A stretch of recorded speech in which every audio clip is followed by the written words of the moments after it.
ኡማ ሶስት ነገሮችን ጠቅሰዋል ያለው ከጦርነቱ ጋር ተያይዞ አንደኛ አላህና መልእክተኛውን የሚወድ ሁለተኛ አላህና መልእክተኛው የሚወዱት ሶስተኛ ድል በሱ እጅ ነው የሚሆነው ሶስት ነገሮችን አካቷል ይሄ ንግግራቸው ሰሃባዎቹ ሌሊቱን ሙሉ እንቅልፍ አጥተው አደሩ የቱ እንዳሳደራቸው ታውቃላችሁ አንዱ የሚያስጨንቅ የነበረው ጦርነት ላይ ሲሆን ድል ነው አይደል በቃ ድል እናመታለን ስለዚህ ጭንቀት ተገላገልን ድል እናደርጋለን ብለው መደሰት ወይንም ደግሞ ይሄን ማብሰር ነበረባቸው ይሄ ሊያወያያቸው ይገባ ነበር ግን ይሄ አይደለም ያወያያቸው እንቅልፋቸውን ያሳጣው ከሶስቱ ነገሮች ሁለተኛው አላህና መልእክተኛው የሚወዱት ከባድ አላህና መልእክተኛውን ተወዳለህ አንድ ምስክርነት ነው ምርጥ ምስክርነት ነው ግን አጻፋዊ ምላሽ ነው አንተ ወደህ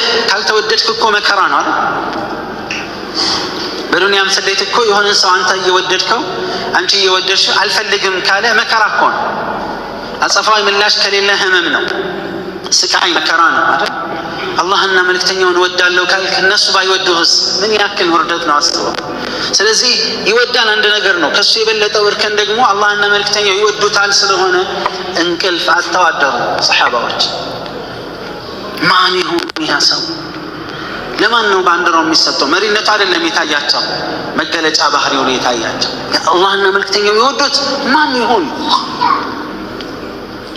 ፈጅር ተሰገደ መስጂዱ ተብሎ ሞልቷል ደፍን ሁሉም ረሱል ሰለላሁ ዐለይሂ ወሰለም አሰገደው ጨረሱ ተخيلوا معي ሰሃባዎች ፈጅሩ ተሰግዶ እስኪያልቅ ድረስ ስሜታቸው ሌሊቱን ሙሉ እንደዚህ ሆነ ያደሩት ፈጅሩ ምን ያክል ሊረዝምባቸው እንደሚችል አሰቡ ጨረሱ ሁሉም መንጠራሩ ረሱል ሰለላሁ ዐለይሂ ወሰለም ዞር ብለው ቁጭ አሉ ወደ ምን ሱና ተሰግዶ እንዳለቀ ወደ ሰዎች መዞር ነው ሁሉም መንጠራራት ጀመረ እንደዚህ እሳቸው በአይናቸው ያማተራሉ ከዛ በኋላ ሁሉም መታየት ጀመሩ እነ ዑመር الخطاب رضي الله عنه ስልጣንን የዛን ጊዜ እንጂ ተመኘች ያላቀም ማለት ለምን እንደተመኘት ታውቃላችሁ መገለጫው ባህሪ የተገለጸው ነጥብ እንጂ ስልጣኑ አይደለም ዋናው ይሄ ሰው ማን ነው ከባድ ምስክርነት እኮ ነው ሁሉም ቀና ይላል እንደዚህ ረሱል አለይሂ ሰላቱ ወሰለም ግን شوف الله سبحانه وتعالى አንተን ከወደደ ከመረጠ ከፈለገ መስማት ያስፈልግህም መጨነቅ ያስፈልግህም علي بن ابي طالب رضي الله عنه وارضاه አይናቸውን ታመው አልመጡ ሰምተውም እኮ ሊሆን ይችላል ቢሰሙም እኔ ይሆናል ብሎ ሊያስቡ አይችሉም አይኑን የተያዘ ሁሉ ነገሩ ይያዛል በጣም መጨም ታውቃላችሁ መሪ ያስፈልገዋል እንጂ አይመራም አይና علي بن ابي طالب علي بن ابي طالب ይታል እኔ እንደዚህ በሐሳብ በተሰሃባዎች እንደዚህ ዝቅ ቁጭ ያሉ ይመስለኛል ከዚህ ቀና ብለው እንዳልነበሩ ሁሉም በቃ አይያሉ እንቅልፍ አታድረው ተጨንቀው የለም ወዲያውኑ በፍጥነት አይኑን ታሟል መምጣት አይችልም አሉ ሊሳኑ ሐሊሂም እኛ አለን ያ ረሱላህ እዚህ ጋር እንቅልፍ ያጣ ነው የተጨነቅ ነው እሱን ተውና ምረጡ አምጡታል خلاص الله ከወደደ ከመረጠ ምንም ማርጋችን ስለፈለገ ስለተንጠራራ ስላልፈለገ ምናምን አይደለም ይሆናል አላህ ሌሎችን ሰሃባዎች አይወዱትም نعم ይወዱታል እንደሚወዱት እኮ እርግጠኛ ናቸው ይወደናል አይወዱንም አያውቁም እንጂ ይሄን ማረጋገጥ ይፈልጋሉ ናሉ علي መጡ رضي الله عنه وارضاه ዱዓ አደረጉላቸው አይኔን ተሻለኝ ይላሉ علي بن ابي طالب ከዛ እለት ጀምሮ አይደለም የአይን ህመም ራስ ምታት አሞኝ አያውቅም ረሱል ሰለላሁ ዐለይሂ ወሰለም ዱዓ አደረጉላቸው መሪነቱን ቀጠሉ ለማንኛውም ይሄን ያመጣት ምንድነው አላህ የአላህን ውዴታ ማግኘት ቀላል ነገር አይደለም عباد الله لمثالي الله عز وجل يا أيها الذين آمنوا بلو سيطارا أنيني ملكتين بلو سيسماننا أي ملكتين يمسن الآن داينتنا عن داينت هذا يا أيها الذين آمنوا سيل أني الله بت بلن سنصب دستور ليت يالون راسه የለውበትም ብለን ካሰብን ደግሞ ከባድ ስለዚህ ተቅዋ ካሉት ጥቅም አንዱ ምንድነው የአላህን ውዴታ ማግኘት ነው ኢነላሃ ዩሂቡል ሙተቂን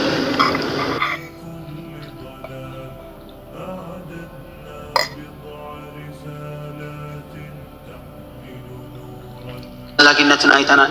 እንዴት ነው አንድ ሰው አላህን ፈሪ ቢሆን በተግባር ምንድነው መለኪያው ማሳያው? ብዙ ምልክቶች ይኖራሉ። ከብዙ ግን ጥቂት ምልክቶችን እንይ። አንደኛ ዒባዳ ላይ ዘውታሪ መሆን ነው። فالعبد المتقي حريص على أداء ما فرض الله عليه من عبادات ويسارع إلى الطاعات.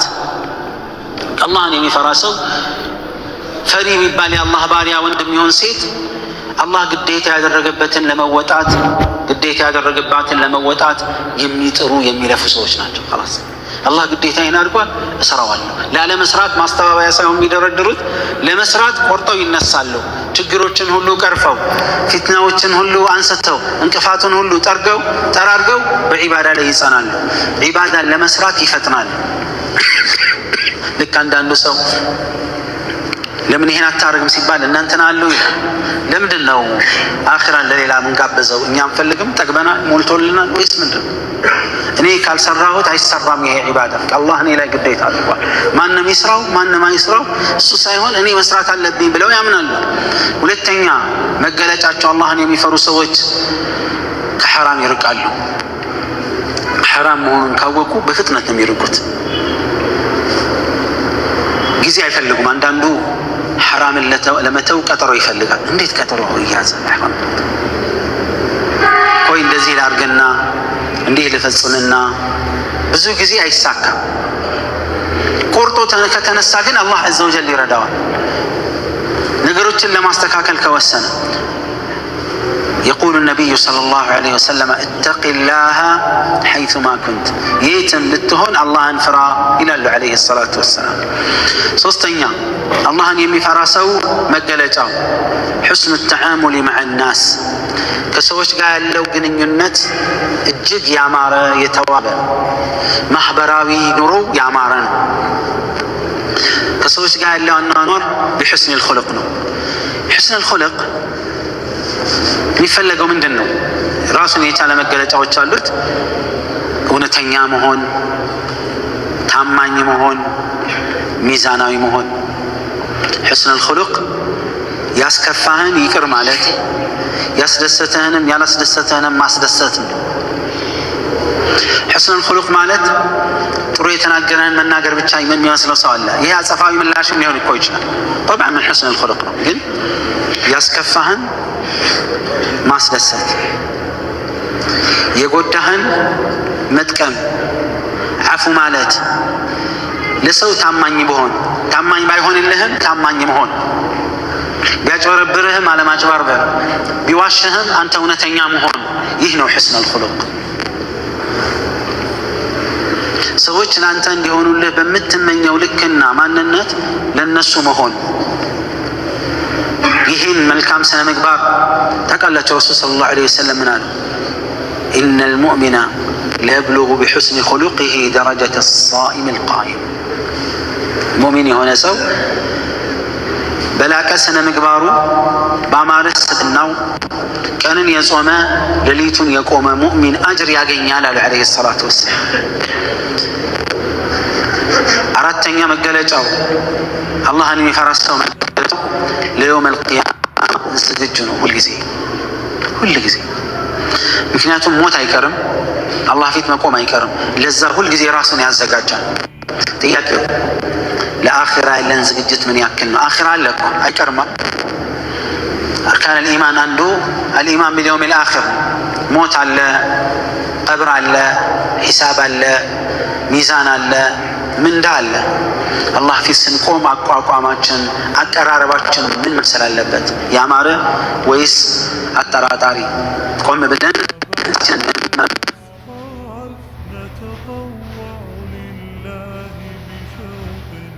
አይታችሁ ከሆነ ሐዲስ ላይ ብዙ ሐዲሶች ላይ حتى ስለ ምግባርን ስርዓትን ስብዕና መገንባትን በተመለከተ የሚመጡ ሐዲሶች ላይ ነብያችን ምንድነው የሚሉት? من كان يؤمن بالله واليوم الآخر። ሁለት ይሄ መለኪያ አለ። በአላህና በመጨረሻው ቀን የሚያምን ከአኺራ አለብኝ ቂያማ አለብኝ ያለ ጥሩ የአላህ ባሪያ ይሆናል። እሺ ሌላኛው ጥያቄ ይህን ተቅዋ እንዴት እናገኘው? መገለጫዎቹ ይሄ ከሆኑ ማገኛ መንገዱስ ብዙ ናቸው። ከነዛ መካከል አንዱ العلم النافع ጠቃሚ እውቀት የሚባለው ምንድነው?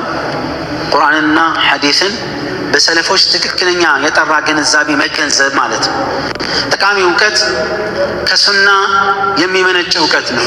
ጠቃሚ እውቀት ከፍልስፍና የጠራ ከግለ ስሜትና አስተያየት የጸዳ ቁርአንና ሐዲስን በጥሩ አይምሮ መልካሞቹ ቀደምቶቻችን በተገነዘቡት ሰለፎቻችን በተረዱት ትክክለኛ መስመር ስንረዳ ከልብ የወጣ ልብ ያርፍና ውጤቱ ያምራል።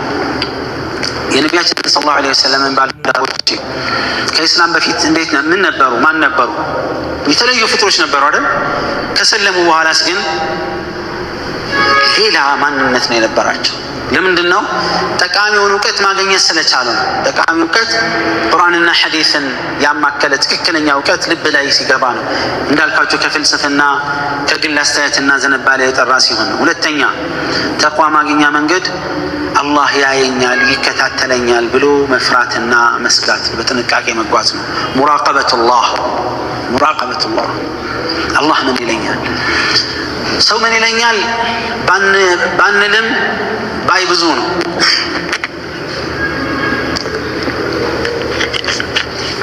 ብዙ ነገር ላይ አላህ ምን ይለኛል ሳይሆን ሰው ምን ይለኛል። አንዳንዱም ከዚህ ወርድና ሰው የፈለገውን ያምጣ ብሎ ይቀጥላል። ትክክለኛ አማኝ አላህን ፈሪ መሆን ከተፈለገ ግን አላህ ያየኛል፣ ይሰማኛል፣ ይከታተለኛል፣ ሁሉን ነገር አዋቂ ጌታ ነው ብለን ማመን የግድ ነው። ይህን በትክክል የሚያዳብርልን ደግሞ የአላህን ስሞችና ባህሪያቶች ማዕናውን ማወቅ፣ መልእክቱን በትክክል መረዳት ነው። የአላህ ስሞችና ባህሪያቶች ፍልስፍና ሳይገባበት ሳይዛባ ከፍጡር ጋር ሳናመሳስለው የተለያዩ የፈጠራ አመለካከቶችና እምነቶችን አምጥተን ሳናስገባ የወደቁ ሎጂኮችን ሳንጠቀም በትክክል ጥርት ባለው ነቢዩ ሰለላሁ ዐለይሂ ወሰለም በትውልድ ባወረሱት ሰሓባዎች፣ ታቢዖች፣ ትክክለኛ ሰለፎች በነበሩበት መንገድ ላይ ትክክለኛ የአላህን ስሞችና ባህሪያቶች መገንዘብና መረዳት ልብ ውስጥ የአላህን ፍራቻ ያዳብራል።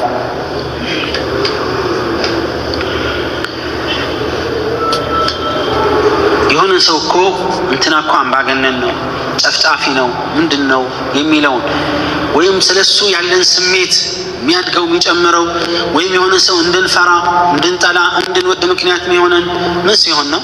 ስለሱ የሆነ ነገር ስናቅ እኮ ነው።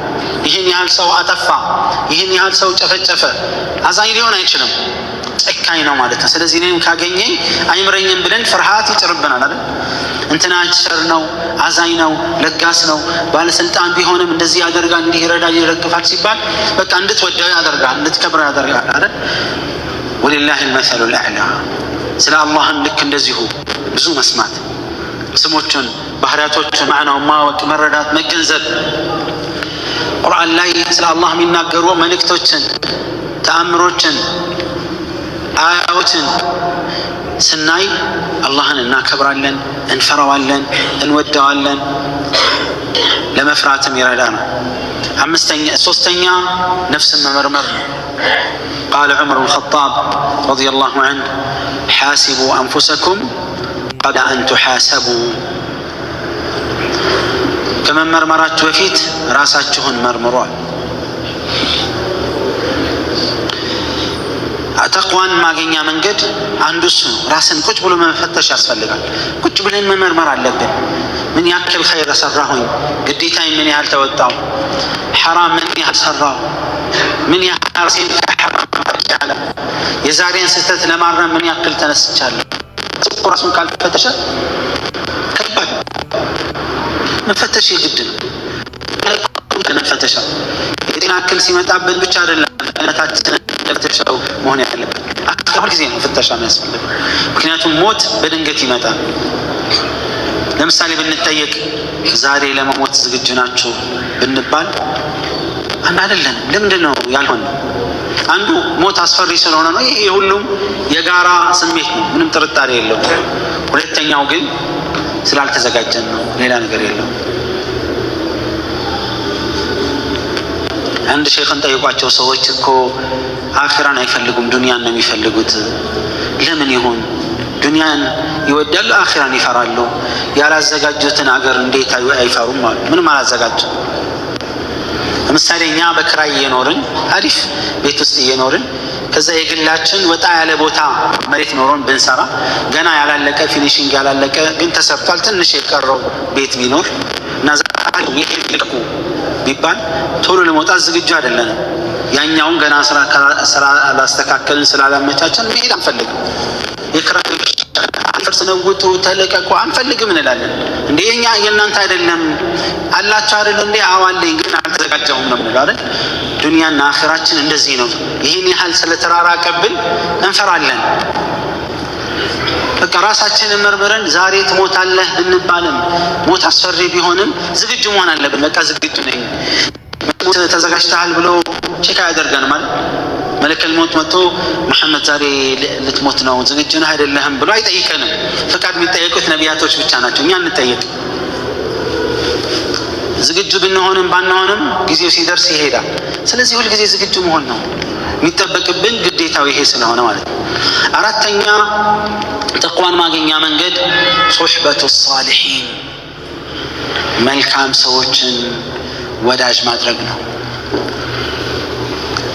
ስትቀርባቸው አኺራን የሚያስታውሱ ስትቀርባቸው ሱናን በልብህ ውስጥ ህያው የሚያደርጉልህ ዛሬ ታውቃላችሁ ከበዙ ፈተናዎች አንዱ ሱናን ማርከስ ነው ለምን አሰራም ሱና ስለሆነ ለምን አታረግም ሱና ስለሆነ ማሻአላህ ሱና የሚሰሩልን ማን ይሆን ሰሃቦች መተው ይስሩልን ካፊሮች መተው ይስሩልን ሌሎች ማናቃቸው ሰዎች መተው ይስሩልን እኛ ያላከበርነው ሱና እኛ ያላከበርነው ዋጅብ ማንም ያከብርልን والله ያሳፋሪ ደረጃ ላይ ደርሰናል ስራን ለመተው ሱና ነው ብለው መተው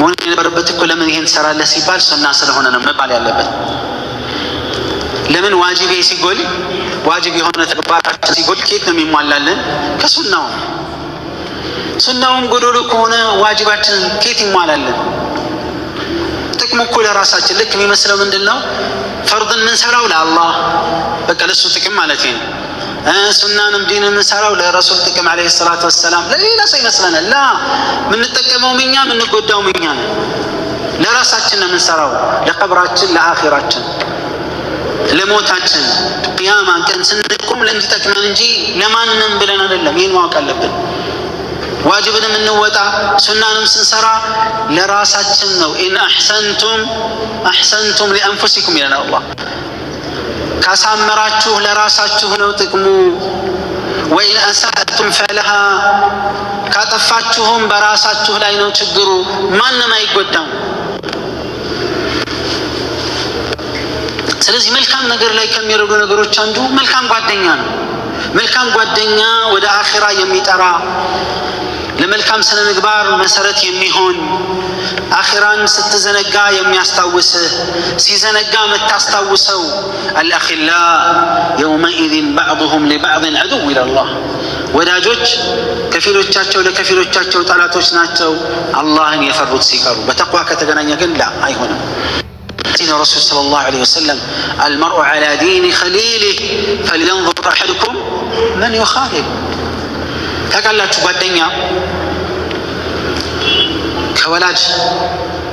ከወላጆች የበለጠ በል ከወንድምና ከእህት የበለጠ ተጽዕኖ አሳዳሪ ነው ላሸከር ብዙ ሚስጥሮቻችን ያለው ከቤተሰባችን ይልቅ ጓደኛችን ጋር ብዙ ችግርም ሲገጥመን ቀድመን የምናወያየው ጓደኛችን ነው በቃ ጓደኛ ማለት በጣም ከባድ ተጽዕኖ አሳዳሪ ነው ጓደኛን መምረጥ የግድ ነው ምን አይነት ጓደኛ መልክ ያለው ሀብት ያለው ዝነኛ ምናምን ያ ለራሱ ነው ላንተ አይጠቅምም አንተን መጠቀም ያረጋል እንጂ አይጠቅምም የአኺራ ጓደኛ ግን የግድ ነው የአኺራ ጓደኛ መስጂድ የሚል አላህን እንፍራ የሚል ወንጀል ለመቀነስ የሚረዳ መልካም ስራ ላይ የሚያበረታታ ሱናን እንድትከተል የሚያደንቅ ሱናና ለሱና ሰዎች ክብር የሚሰጥ ለሰሃባዎች ክብር የሚሰጥ ለቁርአንና ለሐዲስ ክብር የሚሰጥ እንድትሰጥ የሚያደርግ ዛሬ ብዙ አብዛኛው ጓደኛ ወደ ኋላ ያንሸራተታል እንጂ ወደፊት አያስኬድም ስትሰግድ አንተን ደግሞ ሰላት የሰገዱ ይደረሱ ይላል። ወጣቶች ታዳጊዎች ነው ጺማቸውን ሲያሳድጉ ሼባ መሰልክ፣ አረጀህ እኮ፣ ተበላሸህ እኮ፣ ፋራ ነህ ይሉታል። ልብስ ሲያሳጥር ወደ ኋላ ቀረህ ይሉታል። ዛሬ ወጣቱ በተለይ የሚረዳ ጓደኛ የለውም፣ የሚያሸማቅቅ ነው ያለው። ቁርአን ሲጀምር ሙጠዋዕ ሆንክ ሼክ ሆንክ ምናምን ይለዋል። ሐዲስ ምናምን ሲል መስጂድ የተመላለሱ ይጠቀሙ፣ አንተ ደረሳ ሆነ ትቀራለህ ብሎ ያጣጥለዋል። ካፊሩ እኮ አይደለም እኔ ሙስሊሙ ጓደኛ ሞራል ያሳጣዋል። ሴት አልጨብጥም አላይ የሚቅርብን ሲል ኧረ እባክህ እየተባለ ሙድ ይያዝበታል። ነፍስ ደግሞ ደካማ ናት። ወደድንም ጠላ ነው። በኢማን ካላጠናከር ነው በተቅዋ ሰው ሲያሸማቀቅ እኮ ትሟሟል። ለመጨረሻ ላይ ትሟሸሻለህ፣ ያቅታሃል መቋቋም። خلاص ይህን ሁሉ ጫና እንትን ከምል አንድ ቀን አላህ ይመራኛል ብሎ የጥመት መንገድን ይዘው የሚሄዱ ሰዎች አሉ። ነገ ይስቁብሃል። ዛሬ ግን አንተ ከበረታህና ከጠነከርክ አላህ አለኝ ነገ አያዋጡኝም ብለህ ካሰብክ ነገ ይቀኑብሃል፣ ነገ ይቆጫቸዋል። ብዙ ወጣቶች እንደዚህ ነው። ይህን ፈተና አልፈው ይመጡና ጥሩ ደረጃ ላይ በኋላ ይደርሳሉ። እነዛ ሲያላግጡ ሲያሾፉ የነበሩት ተራ ሰው ይሆናሉ፣ ይቀኑባቸዋል። ወይኔ ሳያሾፍብህ ነበር፣ ሳላግጥብህ ነበር፣ በለጥከኝ። ወኔ ያስፈልጋል። ሹፍ ጠንካራ ማንነት ጥሩ የዒባዳ መድረክ ባለበት አይደለም። ይሄ አንድ ነው። ግን ሰዎች ሁሉ ሲደክሙ ጠንካራ መሆን ነው ጠንካራ ወጣት የሚያስብለው። ጠንካራ ሰው እኮ የሚያስብለው ሰው ሁሉ ሲሰንፍ አንተ ጠንካራ ስትሆን ነው። ሰው ሁሉ ሲነቅፍህ ነቀፌታውን ትተህ ጎዳና ላይ ወደ ግራ ወደ ቀኝ ማለቱን ትተህ ጸንተህ በጥንካሬ ስትሄድ ነው። ብርታት ይሄ ነው። ጀግንነት ይሄ ነው። ተቅዋ ይሄ ነው። አላህን መፍራት ይሄ ነው እንጂ አጋዥ ባለበትማ መሄድ አንዳንዴ ያለ አማራጭም ትሄዳለህ እኮ። አጋዦች ጥሩዎች ካለ አብረህ ትጓዛለህ፣ ጥሩ ነው፣ ደስ ይላል። ነገር ግን አጋዥ በሌለበት፣ ተቺ በበዛበት፣ ተሳላቂ በበዛበት አቋም ይዞ መሄድ ግን ወንድነት እዚህ ጋር ነው። ወጣትነት እዚህ ጋር ነው። ጀግንነት እዚህ ጋር ነው። ተቅዋ የሚባለው ይሄ ነው። ሌላው ከሚጠቅሙ ተቅዋን ከምናገኝባቸው መንገዶች መካከል ከፊትና ራስን ማራቅ። ወኹሊቀ ልኢንሳኑ ضዒፋ፣ የሰው ልጅ ተፈጥሯል ያለ አላህ። ሙፈሲሮችም እንዳሉ ታውቃላችሁ፣ ይህን ሲያብራሩ አንዱ ወንዶች በሴቶች ጉዳይ ደካማ ሆነው ተፈጥረዋል፣ አጅነቢ ሴቶችን መራቅ አለብህ ማለት ነው። ኸላስ አንዳንዱ ስሜትን ይቆጣጠራለሁ ይላል። በራዳር ይሆን በሌሎች ኮንትሮል መሳሪያዎችን አናውቅም። ማሻአላህ እንለዋለን። ማሻአላህ ስሜትን ከተቆጣጠርክ በቃ ስለ ተቃራኒ ጾታ ማሰብ ማቆም አለብን።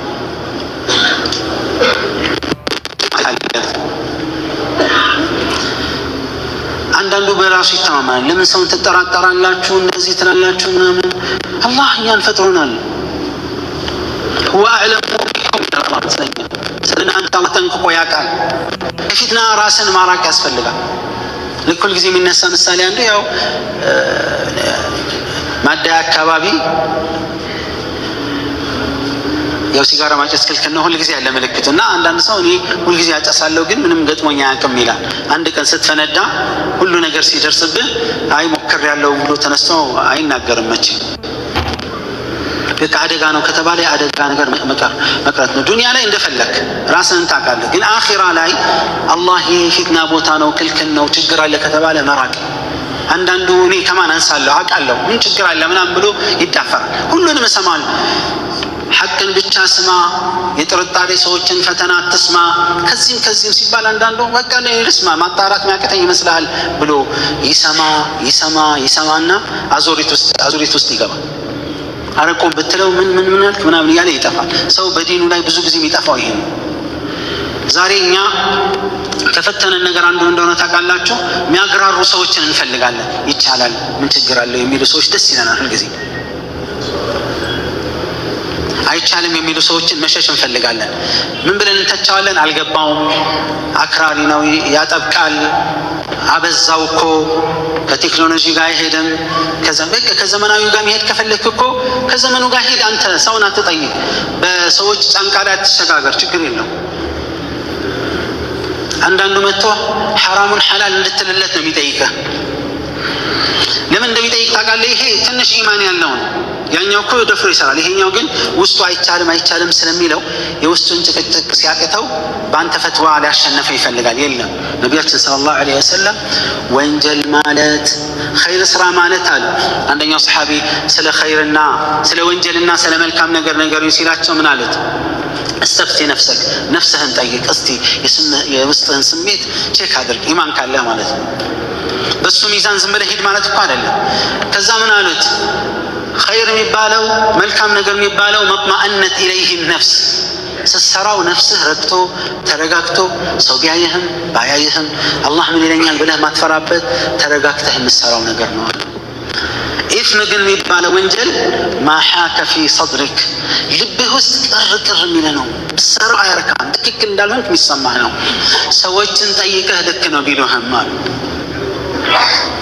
ወንጀል ይሄ ውስጥህ ማይዋጥልህ ብዙ ሰው እንዳልኳቸው ነው። ውስጡ ወንጀል ሲሆን ኢማን ካለው መቼም ያነሳ ይነስ የሚብዛም ውስጣችን የሚፈጥረው ስሜት አለ።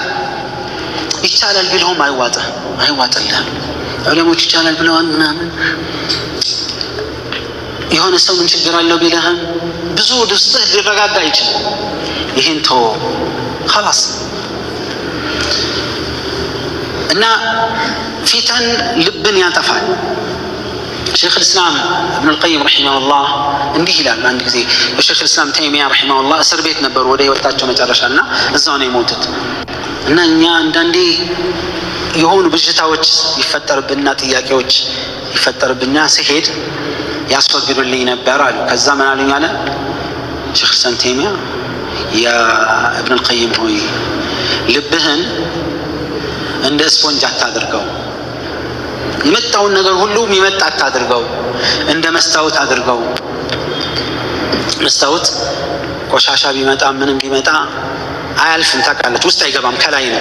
ወልወል ማጠብ ቀላል ነው የሚሆነው። ስፖንጅ ውስጥ የገባውንስ ሌላ ነገር አምጥተህ በስንት ንጥራ ጨምቀህ ነው የምታወጣው። ልባችንን፣ አይናችንን፣ ማንነታችንን ለሹብሃ አጋልጠን ሁሉንም የሚመጥ ካደረግነው ችግር ነው። ከፊትና ቦታ መራቅ ነው። ራቁ ከተባለ ተቅዋ በማህበረሰብ ላይ ያለው ውጤት ምንድን ነው?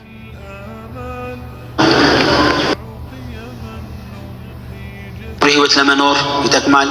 የልብን እረፍት ያገኛል። ነፍሱ የተረጋጋች ይሆናል። አላህ ሙተቂዎችን እኮ መን ዐሚለ ሷሊሐን ሚን ዘከሪን አው ኡንሳ ወሁወ ሙእሚን ፈለኑሕይነሁ ሐያተን ጠይባ ብሏል። ኸላስ መልካም ህይወት እናኖረዋለን። ወንድም ይሁን ሴት መልካምን የሰራ ሙእሚን ሆኖ አላህን ፈሪ ሆኖ ማለት ነው። መልካምን የሰራ መልካም ህይወት እናኖረዋለን። መልካም ህይወት ያላችሁ በገንዘብ አይደለም። ኢማን ማግኘት፣ ጤና ማግኘት፣ ባገኘው መርካት መደሰት፣ የተሻለ ነገር እንዲመጣ ከአላህ ጋር መልካምን በትዕግስት መልካምን በምስጋና ፈተናን በትዕግስት ማለፍ የሚችል ማለት ነው። በማህበረሰብ ያለው ጥቅም ተቅዋ ምንድን ነው ከተባለ ጸጥታን፣ ሰላምን፣ መዋደድን፣ መተዛዘንን፣ በደልን ይቀንሳል፣ አመፅን፣ ፍጁርን ያጠፋል። ስለ ዙልም አንድ ኡስታዝ አንድ በፊት የነበረ ትልቅ ባለስልጣን አለና ያ ባለስልጣን ወይም አሚር በልጅነቱ ኡስታዝየው ወይም ሼኹ ገረፈው ካለምንም ምክንያት።